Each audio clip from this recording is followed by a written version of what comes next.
Radio Lomax, l'émission du 106.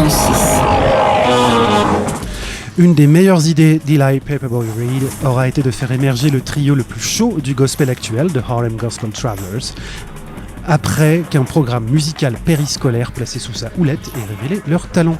Quelques années plus tard et déjà un passage à Rouen pour Look Up, les revoici pour défendre leur dernier Rhapsody, collection de reprises funk obscures remises au goût du jour. Pour m'épauler, Rose, salut à toi. C'est mieux. Le micro, c'est mieux. Et pourquoi Rose ? Parce qu'il est connaisseur du genre, pour le pratiquer à l'église depuis une dizaine d'années, c'est ça ? Ouais, c'est ça, à peu près. C'est ça. Et lui-même porteur de Tout est Rose, projet multiforme qui regroupe soul, funk, hip-hop et davantage, dans un nuage invitant, autant à s'amuser qu'à respecter certaines valeurs humanistes dont on va parler ici. Roule. Radio Lomax, l'émission du 106. If Died Dennis George, welcome. Nice to have you back. Oh, thank you for having me. Great to be here. Okay, Rose here is going to open fire at will. Yeah. So I'm glad that you're here. I love your energy, by the way. It's really fun to be around you. So I'm also a singer, a fellow singer. So I have some questions for you that I'd like to ask you, if you mind. Is it okay? Let's go for it. Okay, let's go. So I know that in all of our sets, we have some special songs, you know. And I would like to ask each one of you, what is your favorite song in your set, like right now? Like each one of you. Oh, if we're starting with me, You can go with it. I have a few, but I'm like, if I had to pick one as my real favorite, it would be God's Love. And it's God's Love. I feel like it really gives a moment for the audience to like listen to the voice. Everybody gets silent and they can just feel God's love through the song. I you know? get that. Mine is kind of a tie because we just started doing this new thing at the end of the show where we do a song that's actually from our second album, Look Up, called Hold On, and we mash it up with Keep On Praying. And that's been very soul stirring for us and the audience, very, very authentic church. And I really love that because that's where I come from. And so bringing that experience to people that might not necessarily step one foot in church is really reassuring for me. But when it comes to like a good vocal, I love to hoot and holler. So God's been good to me. It be getting good to me sometimes. I get it. Agree with both of them. There's some great songs there. But for me, my favorite would, above all things, would have to be, it happens around the middle of the set. It's the We Don't Love Enough. Fight on and to keep I'm struggling. Fight on and to hold your head up. You're still deciding. Get it together. Yeah. We just added something in between those two songs that I enjoy a lot. Yeah, you feel like it's your... Yeah, it's like my own little spin on the gospel drama. So I like it a lot. That's really nice. Really? Okay. You got to see the show to understand what he's talking about. It's a surprise. We're not going to tell. Can't wait. So If you need a healing, if you need a breakthrough, the band went through that not so long ago, I think. Yeah? Can we develop about that 67th annual Grammy Awards and to what extent this event has the potential of being life-changing or not? Well, just to be, regardless whether winners or nominated, just to be in the, we always say that just to be in the number, just to be invited into that space brings people to know our names, our faces, and to let us collaborate with other artists that we've either been inspired by or never even met. But the fact that we're all get to be in one space together, it's a life-changing thing. Like, it's just like, wow, like I've been listening to so and so for so long, and here you are, I'm talking to you in my face. Like, we're nominated for the same award. Same award. So it's a really surreal feeling. It really is. And also, when it came to our nomination, it was a huge surprise because we don't know to this day who submitted us. It wasn't our label. It was not any of our friends or our management. It literally came out the blue. I was flying to do a gig. And earlier that day, I knew the nominations were going to come out. And I was getting down on myself because I was like, why didn't I fight for them to submit? Like, why did we not like at least try to get nominated? And I was just like so sad and, still going to do my job or whatever. We get off the plane I'm looking at the nominations because I was looking for Beyonce and Megan Thee Stallion. I was like, make sure you do my girls right. I'm looking at it. I get to the rap category. I'm like, why is Megan not nominated? I'm going off at my friend. We're walking off the plane. I'm tight. I'm irritated. Then I get an email and it says Grammys. And I'm like, this ain't for us. I scroll it up. I'm still looking at the nominations tight. I'm like, where is Megan Thee Stallion? I get another email that says, congratulations. I'm like, to who? Congratulations to who? I couldn't. No, right. I'm like, Megan, is this Beyonce? I'm like, who? I'm like, Megan, who? Congratulations to who? I clicked the email. It says, congratulations, Harlem Gospel Travelers nominated for Best Roots Gospel Album. Crazy. When I tell you, I was a first soprano in that that airport that day. I called the two of them. They was both. You was moving. George was at work. I had to call them like 6 times. I'm like, we're nominated for a Grammy. They was like, stop playing with me. I was like, this is not a joke.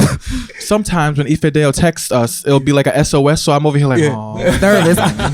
what is it now? But he said that. I was like, Yeah, talk about like a turn of events, like getting the key to my new apartment, hopping out of the truck, and then getting a call. Hey, you're going to the Grammys in a couple months. It was like, wow. I got all my packages. So sorry to the people out there. Like when you receive the mail, did you feel like, yeah, maybe it's a scam or maybe someone is No, trying literally. to... No, I kid you not. I made my friend read it to me because I'm no shade. I'm a little dyslexic. Yeah. So sometimes I be misreading stuff. And so I was like, before I flip out, somebody else read this.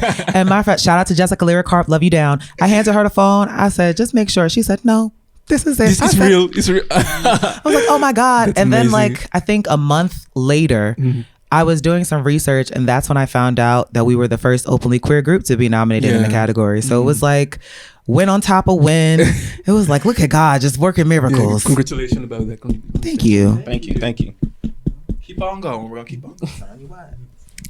Okay, so I have a next question. It's about when you were young and when you were in church and listening to all these people sing at the altar and in front of everyone. Were you like, maybe someday I want to sing all over the world too? Or was it like a dream, a plan? Or maybe it just happened like, because I know that personally, I didn't plan to be a singer at all. It was not my plan at all, but God put me in this position, you know? So I was wondering, maybe, were you like dreaming about this? Or were you it just happened like...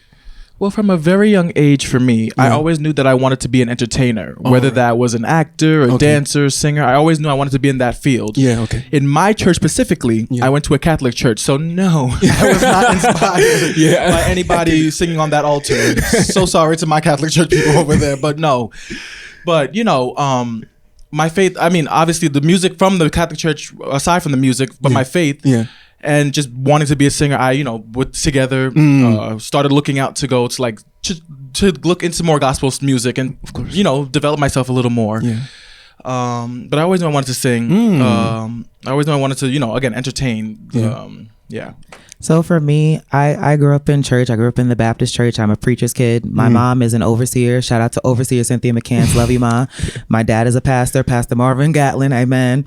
And then my stepdad, all of my family is clergy. So I grew up deep in church. So I grew up with the sound of gospel music and some of the greatest vocalists to ever grab a microphone. Of course. In not just the state of New York, but in the world. But similar, like I knew I wanted to be a singer, but I knew I did not want to be a gospel singer. And I made that very clear to everybody. And they were like, you have such a calling on your life and the Lord uses you in such a mighty way. And I thank God that I am a vessel unto him. But I didn't want to be a gospel artist because in my mind as a child, it was limiting. And I didn't want to do that. It's not that I didn't want to represent God. It's not that I don't love gospel music. I'm very protective over gospel music because of how much I love and respect it. But at the same time, the people that come with doing this are some of the most unholy people. I'm looking right at the camera. Some of the most unholy people in the world. And so I was like, you know what? Let me just go and do R&B and pop and everything. And then God said no. And I even went to school for musical theater. Thought I was going to do something completely different. Oh, really? And then literally we graduated and then we re-released the first album and then it charted on Billboard. And I was sitting in my house like, well, Lord, I'm not on Broadway right now, but I'm a Billboard charting artist, so I guess I'm gonna do gospel music. That's interesting. That's really interesting. For me, it was kind of the same path as Ifedeo. Like, spent a lot of time in the church. Also understood the music, had a lot of reverence, a lot of spirit in it. And at first it was scary. Like growing up, my mom and my dad would try to push me to sing in the church, but I was like, no, like they're good. They got a whole different thing going on. I don't know what it is. I can feel it. I know it's there, but it was very much like, I don't want to touch that yet. I don't want to go there yet. And then as I got older and became more comfortable with the idea of entertaining and with the idea of allowing the spirit to carry over into the work that I want to do, it was just like God kept putting, like you said, God kept putting me in positions to be like, no, you're going this direction, you're going this way. And then eventually here I am. That's crazy. Love it. I was wondering, could gospel be like punk rock in a way? You know, like creating a safe space for outcasts and queer people and maybe the avant-garde in a certain way, but still being well-versed in a form of protest. Can we draw a parallel here? Well, gospel music is the root of all music, especially African-American gospel music. It has inspired all genres, R&B, pop, classical. If you ask any of your favorite artists, 9 times out of 10 they have at least one gospel artist that they love. Most of the sopranos and the pop girls love Karen Clark Sheard. All the R&B girls, they love Kim Burrell. Can't you tell? You know, I just slipped that in there. Go ahead. But a lot of people love gospel artists because of the soul and the emotion and the truth and the freedom within their voice. And so when you talk about rebellion and making a safe space, that is gospel music. Gospel music is a safe space for everybody. That's why I said it's not the music, it's not God, it's the people. It's people that make people feel excluded. It has nothing to do with God's word. It has nothing to do with God's love. It has nothing to do with gospel. It's the people in their mindset, because everybody is sick. Everybody has something that's wrong with them. That's why the church is called the hospital. We all go there to get healed. We all go there to get freed and delivered. We have that in French too. Yeah. So when you're listening to gospel music, especially like I said, African-American gospel music, throughout the civil rights movement, that music was used as a way of rebellion. We shall overcome. These are things that have been used to speak against things. That's why we have songs like Fight On and Hold Your Head Up that are inspired by that, because it's in faith that we have the ability to stand up for injustice. It's through faith that we have the ability to encourage one another. And that includes everybody, whether race, creed, sexual identity, you know, whatever it may be. Gospel music is a safe space for everybody. And if you feel like, and I'm looking again at the camera, if you feel like you are not welcome here, we're here to tell you all are welcome at the throne of grace. Amen. Okay, got it? Et on va avoir le temps d'une dernière question avec Rose avant de laisser nos amis monter sur scène. Ça marche. So I love that in your sound is kind of a mix of retro sound and more modern sound. And I listened to all your projects and was like, it's so soulful. It makes me think about all the Motown soul, you know, what we like. And I was like, do you feel in today music industry it lacks a bit of this soulfulness and this how long we got for this interview? Because, you know, I could talk about 3 days. I feel like it lacks this soulfulness. Like when I listened to your last album, I was like, we need more of these things in today's music. So I don't know if how you feel about this and how you feel about this music industry. George, go first. And then, as a matter of fact, you two, and then I'll give the political the political one. For the record, we have 10 minutes before Celia. I'm sorry. Okay, be quick. I don't want to rush anything. I agree, absolutely. In today's music, not every genre. There's you know, you got a few in there that's like, okay, you're carrying it. But still, yeah. What in the mainstream, like right now, it just seems like the soul is there. Is just it's declining. It's becoming more auto tune. It's becoming more like we just put this out. You know, just show your face. Like it's different. But like for us, like we want to show our face, but we want to show our faces. But it's about the music. It's about making people feel. Obviously, hopefully positive things, but you know, it's just getting that connection that we're kind of missing. We're getting disconnected from the artist and the music, and it's hard, but we're trying to keep it alive. We're trying to keep it alive. Yeah, to second that, it's very much what we saw happening with rap in the mid 2010s. Everyone's seeing this as an I can sing a little bit and I'll put a little auto tune. I can make a little money off of this. So people are seeing it as a cash grab instead of an actual outlet to feel something and to express real emotion. Yeah.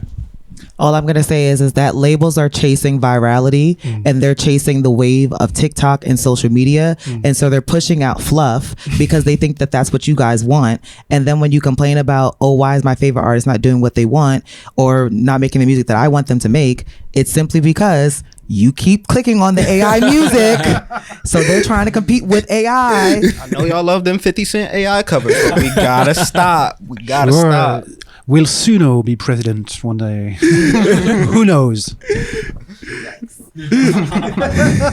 Thank you. We'd love to spend a whole day talking about that. Yeah, really. we could spend all day talking about How long we got? Yeah. But I heard you had a show. We got a little something to do. Yeah. I guess so. Okay, we are going to stop there, unfortunately, but see you next year. Absolutely. When you win. Will it be back? When you win that motherfucker. Yeah. And thank you so much. Mic drop now. Thanks to you. Thank you. Le 106 on air.